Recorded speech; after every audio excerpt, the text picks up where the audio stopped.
Emmanuel, je voudrais quand même indiquer, pour conclure, je ne fonctionne pas par injonction. Je n'ai jamais fonctionné comme ça et je ne fonctionnerai jamais. Je ne subis pas, et je pense que tous les élus martiniquais, dont certains je trouve très silencieux, ne devraient pas accepter qu'on puisse organiser les funérailles d'une collectivité locale et les funérailles des élus de la collectivité territoriale.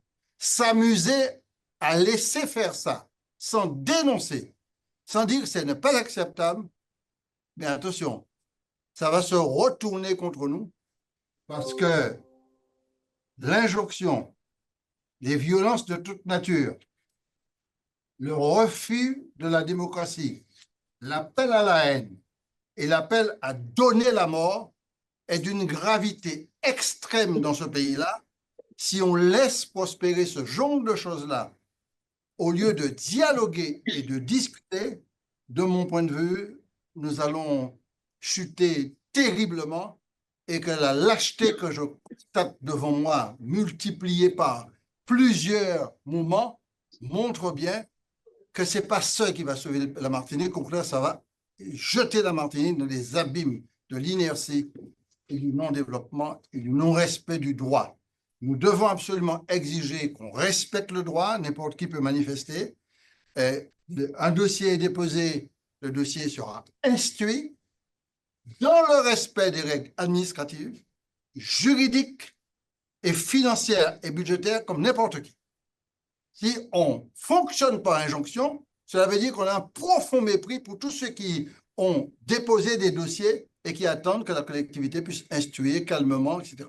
On n'a jamais refusé d'instruire, mais ce sera instruit dans le respect du droit et de l'administration et de l'état de droit dans lequel nous sommes. Je suis un autonomiste, mais je ne suis pas un autonomiste qui autorise cette espèce de situation de non-respect de soi-même, de l'humain, et qui plaide que par la violence. Ce n'est pas la solution.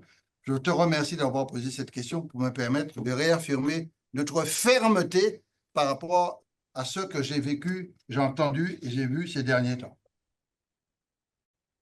Pas sur le sujet. Il n'y a pas de débat sur le sujet. Non, je demande un point d'ordre. Le point d'ordre est autorisé. Je ne vais pas intervenir sur le débat lui-même, puisque la règle veut qu'il n'y ait pas de débat après les interventions. Par contre, je veux m'exprimer sur cette règle.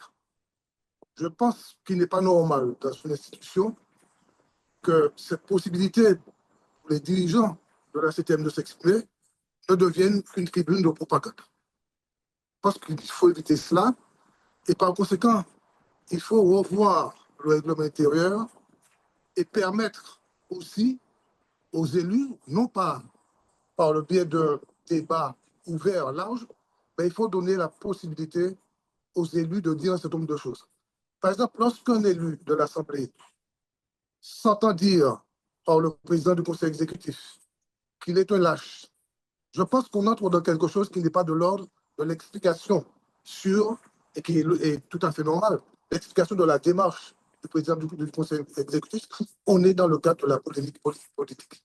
Et je pense que par conséquent, je pourrais proposer, sans entrer dans le débat, que très rapidement, nous puissions revoir le règlement intérieur de la collectivité parce que nous nous inspirons beaucoup de ce qui se fait en France. En France, lorsqu'un député parle, pose une question, il a la possibilité de rétorquer. Ici, non. C'est-à-dire qu'on a là un système, et j'en ai fait, un système qui donne une tribune aux dirigeants, au conseil exécutif de la collectivité, ce que j'ai toujours dénoncé, et je pense qu'il faut revoir évidemment cette question.